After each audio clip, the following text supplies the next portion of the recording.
One of the things that comes up a lot is like, what are the foundation models going to do versus what are the application layer companies going to go do, right? And I think you have probably the most unique vantage point on this, being the chair of OpenAI, as well as building an application layer company. So can you help our founders here think about what is going to belong to them versus the foundation models?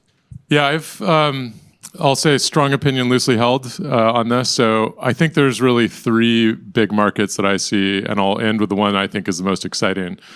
First, you have the foundation models, and Jeff said something similar to this, but I think there's going to be a ton of consolidation in the foundation model market. It's fundamentally just a capital-intensive business, just like building data centers. Effectively, it is building data centers, at the core of the expense. And as a consequence, it just, if you have large-scale CapEx, you can generate more CapEx, and it sort of benefits scale. And as a consequence, I think it'll end up a little bit like the cloud infrastructure market, a handful of players, relatively low margin, but very, very high scale, and sort of collecting taxes from everyone in the AI ecosystem. I think the next market is really making tools, the proverbial pickaxes in the gold rush. I think a lot of companies created prior to large language models like Databricks and Snowflake will sort of be in that category, but a lot of new ones as well. There's a lot of nuance there. I think that will be a market that can really be threatened by the foundation model companies. I imagine every cloud infrastructure company has there's probably an AWS or Azure equivalent to what they do. And so you end up with a naturally sort of more challenging, but it can be very high scale. But it's just you definitely are closer to the sun, the closer you are to the models themselves.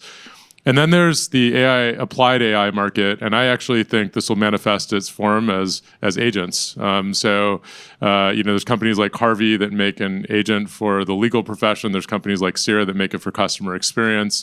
There's companies that make it for marketing. There's companies that do it for visual effects. My view is this is sort of the new software as a service. The form factor of purchasing AI will be purchasing an agent that does a job. I think it's a really exciting time. I assume a lot of folks in this room are working on sort of applied applications in AI. The reason I think it's exciting are sort of twofold. One is I think it's the way software should be consumed. I think right now a lot of particularly large enterprises in the excitement after ChatGPT licensed a lot of models, and as we all know, software is like a lawn; you have to tend to it. So I think there's a lot of buyer's remorse right now from a lot of spend and a lot of proofs of concept, but not a lot of value. The second thing is I think it changes the markets. There's these markets where like selling enhanced productivity to attorneys is not like a huge TAM. And so you sort of run up against just a natural thing. Like even if you get, 80% market share, how big could this company be? But if you're actually selling antitrust review or something, I don't know much about the law, so I just made that sound credible. Really? You are the okay. board Maybe I know a governance little bit about crisis the to law. the stars, Yeah, and you don't know anything about the law? That seems it turns out that the crisis to the stars. That has a ton of value because you're essentially, providing something that very high cost labor produced before.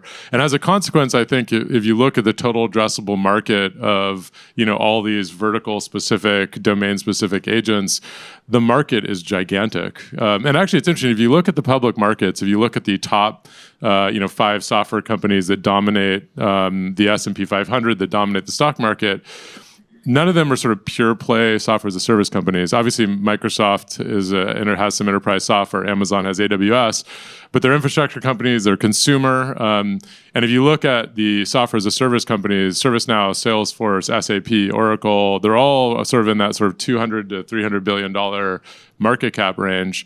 You wonder in this new world of agents, will we see our first $1 trillion sort of applied enterprise software company? And I think the answer is yes, because you're going from selling productivity enhancement to selling outcomes, and outcomes are valuable. Some outcomes are extremely valuable. And so I think there's been understandably, a little too much excitement around the models themselves. Not that obviously at OpenAI, we're very excited about it.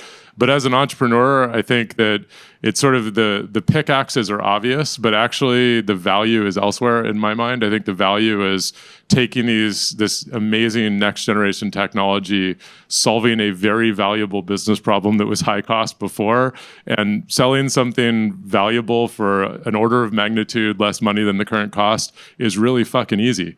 So I just think it's a great business, and I'm super excited about the future of the software industry as a consequence.